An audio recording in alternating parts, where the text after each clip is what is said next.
Me, Alex. Okay. I was wondering Or another Alex. There's another one over here. Either way. I wanted to know if the U.S. has been in contact with Saudi Arabia or Russia about this move and what has happened as part of those discussions.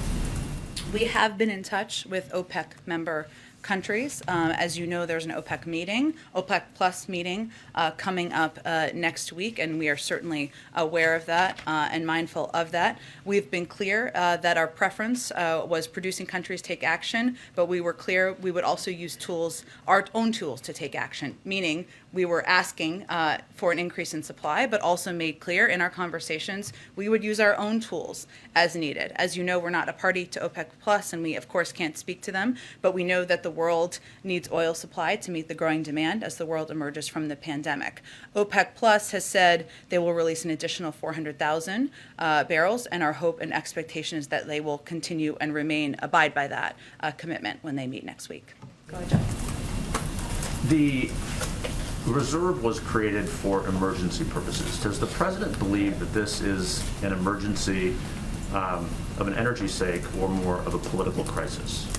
Well, we're emerging from a once-in-a-century pandemic, and the supply of oil has not kept up with demand as the global economy has emerged from the pandemic. So it's certainly something that we are not just experiencing here in the United States in terms of the supply issues, but many countries around the world globally are experiencing it, and the price of gas is also up around the world. I would note that this is not technically an emergency release, but tailored to market circumstances. The Department of Energy has brought authority to do exchanges, which, as you know, 18 million barrels of this sale is in fact congressionally mandated, and the other set of barrels is through an exchange. So we don't even classify it as an emergency. It's under the authority of the Department of Energy.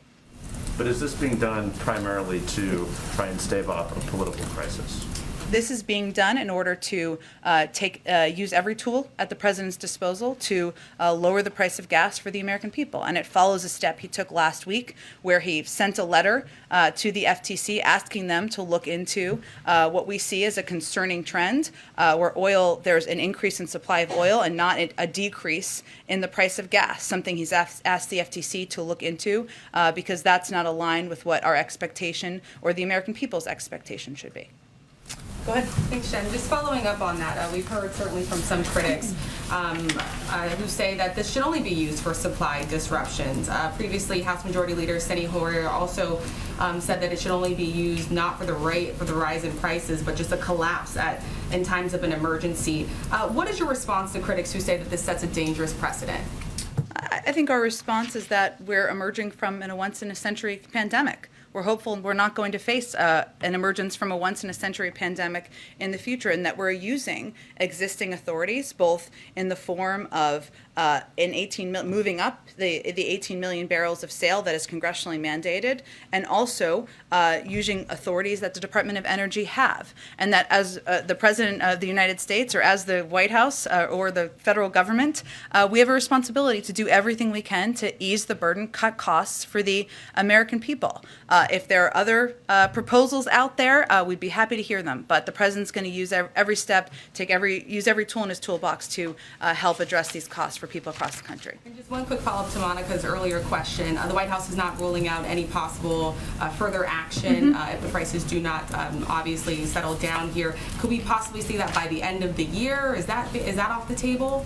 Well, we're continuing to evaluate. Obviously, we have a whole month left in the year, so I don't want to give you a timeline from here, but we'll continue to monitor prices. We'll continue to monitor supply, and this is obviously a top priority for the President. Go ahead.